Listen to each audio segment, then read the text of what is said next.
So check this out.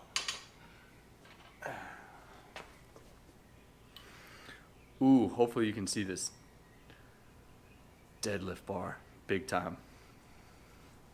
Oh my gosh. Oh, dude, this thing is an absolute beast.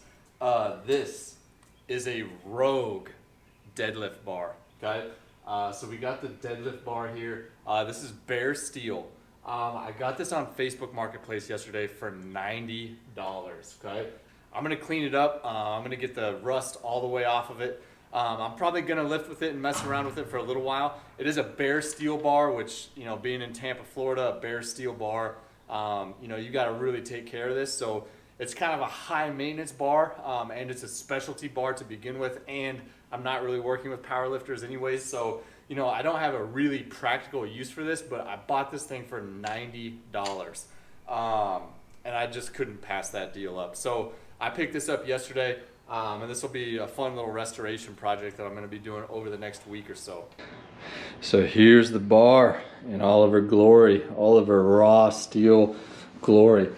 So there's chalk residue on here, so clearly it was used at one point, but other than that, I mean, I can't find any sign of use. Even like the end of the bar is in such good shape. Like there's not like a whole lot of nicks and dings like right around the edge, which is pretty common. Like everything is in great shape. I mean, it spins amazing. Like, not that you need the deadlift bar to spin, but you know, it's just in great shape other than the rust. Yeah, no scratches, no damage on the knurling. I figured there was enough rust on there that it's probably easier just to soak it for a day or two than it is to try to like oil it up and, you know, brush it all down. So I'm gonna get it set up on this bath real quick. Hopefully this bath works. That's the bath is an experiment by itself. So I'm gonna go get that set up and we'll drop it in. All right, so I think this is gonna work. At the end of the day, remember, I'm just an Iowa farm kid. All right, so this might not work. This is definitely not professional by any standpoint. I've got a little 2x4 setup down here. This is just scrap wood that I had in the garage. Hopefully, when I put a barbell on here, it collapses the cardboard, kind of creates like a little bit of a, you know, like a little bit of a bath, and then I can kind of bend the cardboard around. Hopefully the plastic liner protects the cardboard from the liquid. And so when I pour the vinegar and the water in there, it all just kind of sits in there nice and tight. I'll probably tape it up, tape up the top, then leave it here for a day or two. Hopefully this works.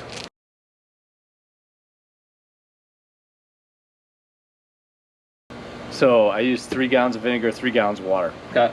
Barbell is fully submerged. I'm going to tape up this box just to keep like dirt and grass and dust out of it. But then we'll check back in a couple days. Hopefully this goes well.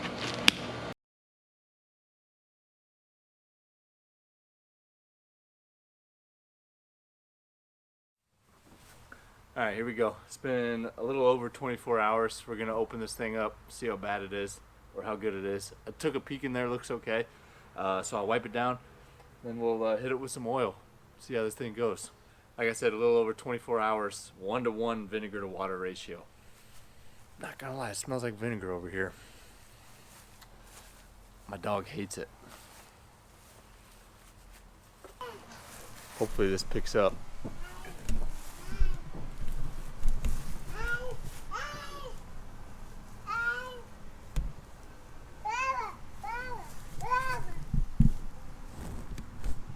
So there's definitely some rust residue on that bar. The bath held up decently well. Cardboard soaked a little bit in the corners, but held up for a day. That was perfect.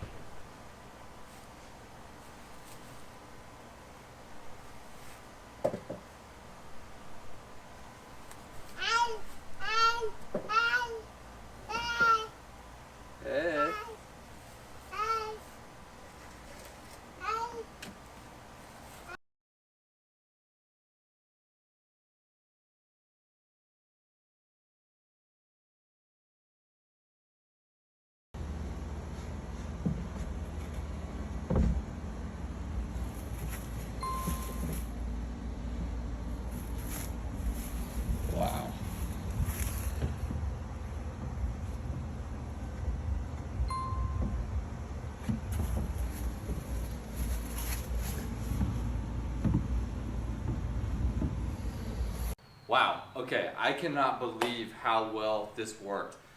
There's still a pretty good layer of oil on here, which I'm gonna be pretty generous about how much oil I put on here. So I'm gonna keep on kind of reapplying, brushing it into the knurl. I use like that thick, like stiff nylon brush to get it in there. I don't like using wire brushes on the knurling, but thick nylon brush, I mean, it's still getting all over my hands. But I cannot believe how well this turned out. Hopefully I'm throwing on some like footage that I got with my iPhone. This camera just doesn't really pick up like really detailed stuff like that. So hopefully I've thrown up some footage on like how well it looks close up, because the details are unbelievable. And I cannot believe, you want my phone? You can have it. I mean, it was used because there was chalk on the barbell, but there is not a single nick anywhere.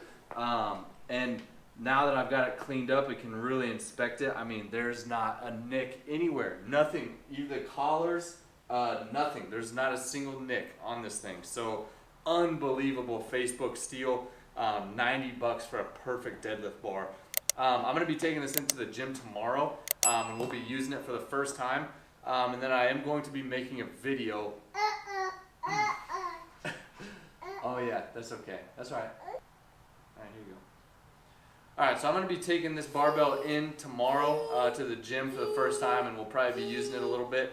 I'm also going to be making probably a second video about what the purpose of a deadlift bar is. Emma, excuse me. Jeez. Okay, so anyways, when I bought this bar, I didn't really know, well, when I first saw this bar on Facebook, I didn't know how good a shape it was going to be in, and then I didn't know exactly what I wanted to do with it, but now that I've got it in hand, that vision is starting to come into play. So I'll share that in the next video. The next video will be what a deadlift bar is, why it's special, and then what I'm planning on doing with this bar. But anyways, very, very happy with the restoration process so far. Man, this bar is sweet. So very, very pleased with how that 24-hour bath came out. Like I said, I'm going to be putting oil on it. I've never owned a bare steel bar before, and being in Tampa, Florida, the crazy humidity, I've always kind of been turned off and a little gun shy about having a bare steel bar. But now that I got one, I'm actually kind of excited to see what type of maintenance it does entail. So anyways, train hard, live full, buy cheap things, make them nice, and use them for a long time. Talk to you soon. See you in the next video.